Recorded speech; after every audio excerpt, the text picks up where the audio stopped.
Sejam bem-vindos, cartão maluquinhos. Sou o Patinhas, vamos para a rodada 11. Para você que está chegando agora, seja muito bem-vindo. Aqui é um canal orientado para dicas do Cartola, especialmente na rodada 11, com muito acesso à estatística. Quem vos fala aqui é um nerdaço que ama futebol, então você vai ver muito gráfico diferente. E se Deus quiser, vai te ajudar a escalar melhor. Caso não, pelo menos você vai ver uns gráficos diferentes aí. Como sempre, aqui em cima tem as nossas outras redes sociais. O nosso Insta já começou com alguns disparos dessa rodada. Você pode ver que o nosso time ousado já foi recomendado. Um excesso de São Paulo, mas o robô tá confiante e eu gosto desse tipo de confiança do robô.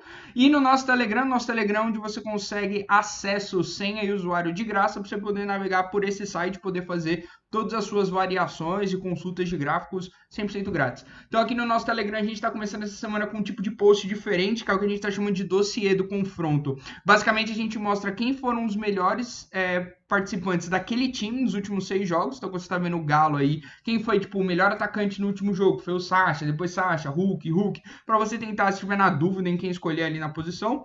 Quem foram os melhores contra, para você ver se esse time está cedendo muito a pontuação para uma determinada posição. Então, como você pode ver aqui, tirando o jogo contra o Fluminense, o Galo vinha dos últimos 6 jogos, 5 deles nenhum atacante tinha feito gol no Galo ainda, com médias básicas bem baixas. Então, é bom para você tomar cuidado ao olhar tipo, o que acontece no jogo do Fluminense, falar assim, ah não, o Galo acabou, pô, deu muito gol, com certeza isso vai acontecer de novo. Porque se você olhar os 6 jogos, 5 deles foram bem diferentes, na real, do que aconteceu. Então, do mesmo jeito a gente fala do oponente, né? Então a gente olha, cara, pro Santos quem foram os melhores e quem jogou contra o Santos quem foram um dos melhores. Então a gente vai fazer isso para alguns dos principais confrontos da rodada, Botafogo e Avaí, o Inter e Flamengo, para tentar te ajudar a tirar umas dúvidas. Se você gostou, cola lá também, entrar no Telegram 100% de graça, tá aqui na descrição do vídeo e é isso. Cara, como tá formato que tem funcionado aí, a gente vai fazer uma análise geral da rodada, então olhando as principais posições, quais são os times que vale você dar uma olhadinha aí, quem são os goleiros que estão com umas médias legais pra gente tentar explorar, depois vamos para as escalações do nosso robô cartológico e depois a gente cobre uns 2, 3 nomes aí que são os principais unanimidades diferentes pra gente poder colocar no nosso time. Então, cara, mapa do confronto, quanto mais pra direita, melhor o confronto, quanto mais pra cima, melhor a execução do time, times que estão pra direita e pro alto é o que a gente tem que buscar explorar. Quando a gente fala do ataque aqui, a gente tem Palmeiras, Avaí e Ceará. O confronto do Botafogo e do Avaí é bem particular, são dois times com muita tradição em ceder pontuações para os atacantes adversários e dois times que têm boas peças no ataque, né? Então você tem tanto o Muriqui aqui no Avaí, quanto você tem o Erisson voltando para o Botafogo, que são nomes interessantes. O São Paulo, que tem um jogo no Morumbi, vai estar encarando um time que não costuma dar pontuações tão boas, que é o caso do América, só que o São Paulo continua tem um favoritismo muito grande aí. O Galo vai estar enfrentando um Santos que já cedeu mais, hoje não cede tanto, por isso que eles acabam ficando na nossa zona amarela. O que quer dizer a zona amarela? Cara, bons nomes, mas toma cuidado porque o confronto não é tipo, cara, 100% de certeza. No ponto do meio campo aqui, a gente tem o Corinthians caminhando aqui no meio campo, por isso o Duqueiroz vai ser um dos nomes que eu acho que você tem que considerar. Nomes um pouquinho mais ousados, acho que você pode pensar no Renato Augusto e o São Paulo. Atlético Goianiense ensaiando aqui, Atlético Goianiense com nomes assim bem ofensivos, né? O Wellington The Rat e o Mini Jorge têm feito bons jogos aí pelo Atlético Goianiense. Depois tem ainda o Juventude aqui com um confronto um pouco mais tranquilo. Laterais, vai estar se destacando Galo, Fluminense e Atlético Paranaense. Essa é a nossa rodada do Abner Vinícius, mas o Santos também com um confronto que tem favorecido muito os laterais adversários, que é o Galo. O Galo que no jogo contra o Palmeiras cedeu o SG e acabou cedendo também bastante desarme, e no último jogo contra o Flu cedeu todas as pontuações já existentes pelo homem pro Samuel Xavier. Por isso você vai ver o Santos tão destacado aqui na frente. Santos que tem uma ala bem interessante com o Lucas Pires, hoje sendo um dos principais assistentes mesmo para os atacantes, e Madishow, que já joga como ponta, joga como lateral. Ninguém entende muito bem o que o Madison faz, mas a gente continua chamando ele de Madishow. E no caso da zaga aqui, o Atlético Mineiro favorecido principalmente pela bola aérea santista. Então os favorecimentos aqui, se você quer sonhar com a possibilidade de um gol de cabeça do Júnior Alonso. Depois a gente tem o Corinthians e o Red Bull Bragantino pelo mesmo ponto, tá? Natan, que a gente já comentou mais de uma vez, um dos um dos nomes de destaque aqui de vencimento, de ganho na bola aérea. Ele que no último jogo, acho que meteu uma bola na trave, se eu não me engano, tem se destacado muito bem por ser o cara que consegue sair. Acho que nem da época do Flamengo ele já mandava muito bem e tem se destacado aí no Red Bull Bragantino. O São Paulo tem um jogo que favorece, o América Mineiro tem dado bons pontos, mas a zaga São Paulina não é exatamente o ponto de primor do São Paulo. O Palmeiras, que tem uma zaga de bom destaque, especialmente pelos seus SGs, tá num confronto bem complicado. É difícil você pensar o último zagueiro que saiu comemorando, jogando lá no Couto Pereira ou contra o Curitiba, mas aí vem aquele ponto aqui, o que vale mais? A capacidade do Coxa ou a capacidade do Palmeiras aqui? E isso só você vai poder me dizer depois que você escalar, mitar e mandar aqui nos comentários. Engajamento. Vamos lá, aqui falando dos goleiros, quanto maior a barrinha, maior o número de defesas no campeonato, e aqui a linha mostra o número de defesas por gol sofrido, por isso, lembrando que não entrou aqui pro Corinthians a pontuação contra o Cuiabá, que teria feito o Cássio cair um pouco aqui. Mas fica o destaque, hoje o goleiro corintiano, na carregada 1 gol sofrido, ele consegue fazer 6.2 defesas, um saldo de mais 5 pontos positivos, se você pensar no menos 1, no mais 6. Então um nome bem interessante. Palmeiras também tem um goleiro aqui com um desempenho legal. E depois você poderia estar pensando no goleiro Daniel. E falando do nosso robô cartológico, lembrando que o robô cartológico é o que a gente chama a nossa matriz de decisão, nossa sequência de raciocínio para poder fazer uma sugestão. Ele procura sempre jogadores que estão prováveis, jogadores que têm as equipes nas melhores posições no mapa do confronto. Olha o radar para garantir que naquele confronto que favorece entre executado e cedido é o mesmo scout que aquele jogador tem uma nota muito boa. Então aqui você pode escolher entre o risco, quanto mais próximo de 2, maior o risco que você está embarcando, basicamente mais confiança você está colocando com o adversário que é ruim, não é o jogador que é bom.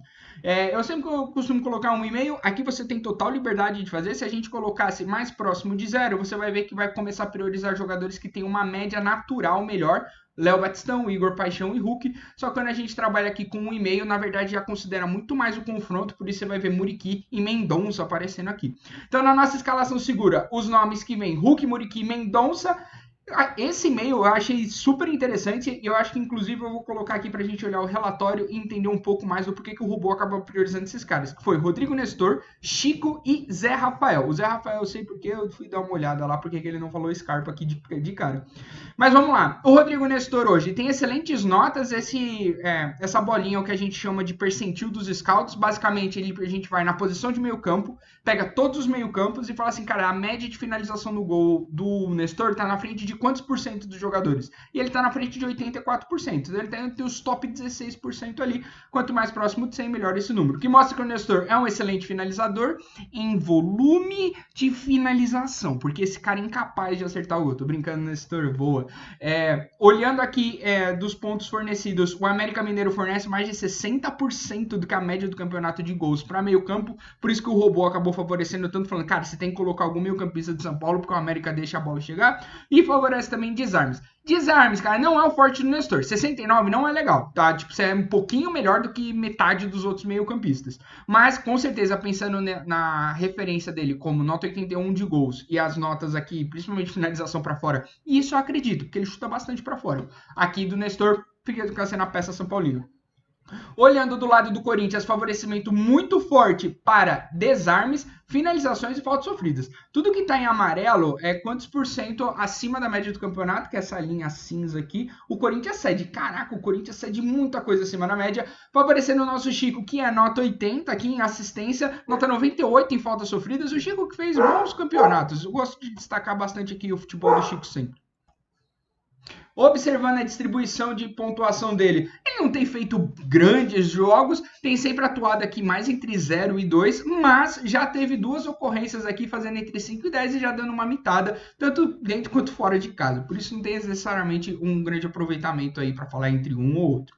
Se a gente estiver falando já do Zé Rafael, e por que teve a priorização do Zé Rafael? Então, falando do confronto em si, o Coxa não cede nenhum dos scouts acima da média, marginalmente desarmes aqui, mas no meio-campo do Palmeiras não é conhecido pelo desarme.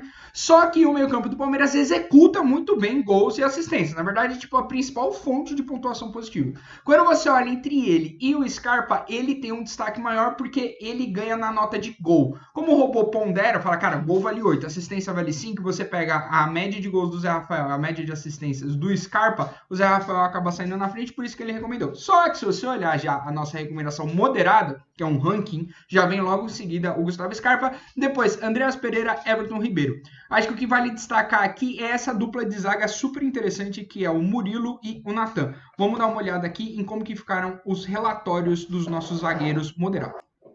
Como eu sempre falo, o robô prioriza muitos zagueiros com uma boa participação ofensiva. Eu sei que você vai falar, pô, mas o Murilo não é desarmador? Cara, na verdade não. Se você comparar com a pontuação dos outros zagueiros do campeonato, o Rodrigo, na verdade, é nota 48. Ele está, na verdade, até abaixo, um pouquinho abaixo da média de pegar todos os jogadores. Só que é um jogador que se tem destacado muito pela Boré. No último jogo, inclusive, aí os palmeirenses que o digam aqui nos comentários, fez um gol legal que foi erroneamente anulado. Se você olha a distribuição de pontuação muito entre 5 e 10, só que aqui é claro muito puxada pelo SG, o Palmeiras tem conseguido bastante SG, e o Natan, nota 95 em gols, nota 98 em finalizações defendidas, claro, no universo de zagueiros, porque não dá pra você comparar, tipo, sei lá, a média de gols do Caleri com a do Natan, só que quando você olha, ele já passou em 60% das ocasiões, ele passou dos seus 2 pontos aí, só que jogando fora de casa, que é o caso do Bragantino, ele acabou ficando entre 0 e 2, que é o caso que vai estar acontecendo. Se você olha aqui a matriz de distribuição, Cuiabá cede assistências, é claro que isso daqui tende a acontecer muito mais por acaso do que não, só que ele não cede tantos desarmes, que é onde o Bragantino acaba se destacando, só que ele cede finalização. E quando o robô olhou, falou, cara, cede finalização, o maluco é um dos top finalizadores no gol, vale a pena a gente estar colocando ele, mas o retrospecto é um pouquinho mais complexo. E quando a gente vai para o ousado, eu acho que vale a pena a gente dar uma explorada nesses atacantes aqui, especialmente para fazer destaque para o homem, a máquina Caleri, mas o William Potker que tem a sua chance também na rodada, né? Os nossos atacantes, nós temos Rony, que no último jogo aí foi a mitada da rodada, conseguiu passar dos seus 10 pontos e com muito louvor. Em 44% dos jogos, na verdade, do Rony, ele conseguiu passar pelo menos de 5 pontos. É claro que entre ele e Dudu acaba sendo uma moeda pro alto, não tem tipo uma identidade dentro do jogo do Palmeiras pra você falar assim, pô, ele é o cara do gol do ataque do Palmeiras, igual você tem o Caleri, que é tipo a única referência do São Paulo ali. Só que o Coxa cede mais gols para atacantes do que a média do campeonato, jogando dentro de casa, por isso uma certa oportunidade aí de você estar favorecendo o Palmeiras. É claro que quando a gente une o fato da média dos atacantes não ser tão boa, mas o Coxa acabar cedendo um pouquinho acima da média de gols, significa que o Coxa também não cede outras pontuações que você vai estar percebendo em atacantes, tipo falta sofrida, aquele desarme ou finalizações, acaba sendo mais o evento do gol. Por isso, o Rony é bem mais ousado, porque se ele não conseguir fazer o gol, dificilmente ele vai estar conseguindo um ponto aí contra o Curitiba. O William Potker, você vai ver que nas 3 escalações, inclusive, você tem Potker na ousada, você tem Bissoli na moderada e você tem Muriqui na segura, claramente seguindo uma ordem aí entre a prioridade de cada um desses jogadores e o desempenho deles, o Muriqui é de fato que tem a maior média. O Potker, ele é nota 95 em finalização defendida, todos eles vêm do fato de que o Botafogo cede mais gols do que a média do campeonato, apesar dele não ceder mais finalizações, o time do Avaí é um time que tem um ataque que finaliza mais do que a média dos outros atacantes do campeonato, não muito, dá aqui em torno de uns 13% acima da média do campeonato, mas por isso que o Robô falou, pô, se tem caras que finalizam muito bem, contra um cara que cede mais gol, talvez não tanto finalização, vale a pena a gente explorar. Quando você olha o Potker, é um pouco mais complexo. Tem a rodada 7 e apenas. Por isso, é uma dica bem mais ousada. Conforme a gente passou ali em cima, o Muriqui, se você quer apostar num ataque contra o Botafogo, que está numa fase bem complicada, o Muriqui faz mais sentido. E aí eu gostaria simplesmente de destacar os números desse homem. Ele é nota 100, porque simplesmente ele é o atacante que mais tem gol. Nota 99 em finalizações defendidas. Quem é nota 100 aqui é o Scarpa, né? Não, Scarpa não, desculpa. Scarpa é para os meios campos. E nota 94 em finalizações para fora. Nota 82 de falta sofrida. Simplesmente absurdo. Em 60% dos jogos, o maluco me passa de 10. Em 70% ele passa de 5. Tipo, vale muito a pena. O América Mineiro não cede mais gols do que a média do campeonato, mas ele cede mais desarmes e faltas sofridas. Pô, esse não é o perfil do Luciano? O Luciano não faria um pouco mais de sentido aqui? Cara, só que o cara do gol de São Paulo hoje tem sido o Caleri. O Luciano consegue fazer 5 pontos fora da bola? Consegue fazer 5 pontos fora da bola. Mas o Caleri dentro de casa, inclusive quais são as rodadas roxinhas claras aqui, pô, majoritário. Jogando dentro de casa ele nunca fez menos de 5 pontos. E é um jogo que o São Paulo definitivamente precisa, porque eu não aguento mais ver o São Paulo empatar. Então foram isso para as nossas dicas do robô. Não sei se você curtiu. Se curtiu, deixa aí. E aproveita, curte, se inscreve, faz aquele negócio todo que faz aqui. E vamos dar uma conferida em alguns nomes em particular, hoje a nossa sessão de análise de jogadores. O primeiro nome vai ser o nosso Vingador favorito, o glorioso The Hulk. Cara, nesse confronto, o que favorece mais e muito, porque o ataque do Galo, ele é muito destacado assim na média do campeonato, por isso você vai ver um polígono azul tão forte. Só que o que o Santos cede de fato, e cede, cara, relativamente bastante, 40% mais do que a média do campeonato para atacantes adversários, é finalização. E quando a gente olha o desempenho do Hulk em finalização, ele é nota 99 de finalização para fora, muito porque ele é incapaz de tocar a bola, e nota 63 em finalizações defendidas, e, cara, nota 99 em gols. Claro que ele não é o Caleri aqui. É um desempenho muito constante, 75% dos jogos ele passando de 5 pontos, e jogando dentro de casa ele tem um favorecimento muito maior ainda, por isso que o Galo é uma boa opção. Eu sei que você vai estar pensando no 5-3, foi um jogo muito elástico, com um desempenho bizarro do time do Diniz, mas o Santos também não está exatamente nadando em flores. O que é legal no gráfico do Hulk, toda vez que o jogador está aqui nessa zona verde, a gente fala que ele está no Olimpo, ou seja, ele está com uma média acima da média dos top 10 atacantes, e ele tem conseguido manter isso só quando jogou contra o América Mineiro, que ele chegou a ficar abaixo disso, mas tem feito uma boa manutenção. De fato, nos últimos 4 jogos, exceto o do Palmeiras, o cara passou de 10 pontos. Por isso, assim, até em jogos complexos para o Atlético Mineiro ele é uma boa peça, não vejo por que ele não seria uma boa peça no jogo contra o Santos. O próximo nome vem da lateral do Furacão. O Furacão que vai estar jogando contra o Fortaleza, que simplesmente é incapaz de conseguir uma vitória no campeonato, exceto quando joga contra o Flamengo. Então, o que é curioso aqui é o que a gente fala de um match muito bom entre os scouts que favorecem no jogo e os scouts do jogador. Então, aqui está favorecendo para laterais goleadores e desarmadores. E quando a gente olha o desempenho do Vinícius, ele é nota 80 em desarmes, ele é nota 92 em gols para laterais. O problema dele, e só que você vai ver um gráfico muito comum no Atlético Paranaense, e eu acho que até por causa da diferença do que o Felipão tem conseguido fazer, mas são jogadores de extremos. Então esse gráfico ele é muito parecido com o gráfico do Terans de distribuição de ponto, gigantesco na esquerda, gigantesco na direita, com um vale aqui no meio. Então, assim, vai do céu, vai pro inferno, é uma aposta. Em notas, ele nunca chegou no Olimpo dos laterais, só que ele estava numa crescente, só que ele vem de 2 jogos muito ruins. Se você confiar, e a gente parece trader, né? Então, desceu, subiu, desceu, ele vai subir. Não é isso, mas acho que tem um match muito bom das oportunidades de gol para laterais que enfrentam o Leão e o desempenho do Abner Vinícius. E, por último, por fim, vamos estar falando do Timão, que tem uma oportunidade muito massa no meio-campo, favorecendo verdinho para gols e assistências. Então aqui a gente deveria estar buscando um meio-campista do Corinthians, que tem boas notas em gol e assistência.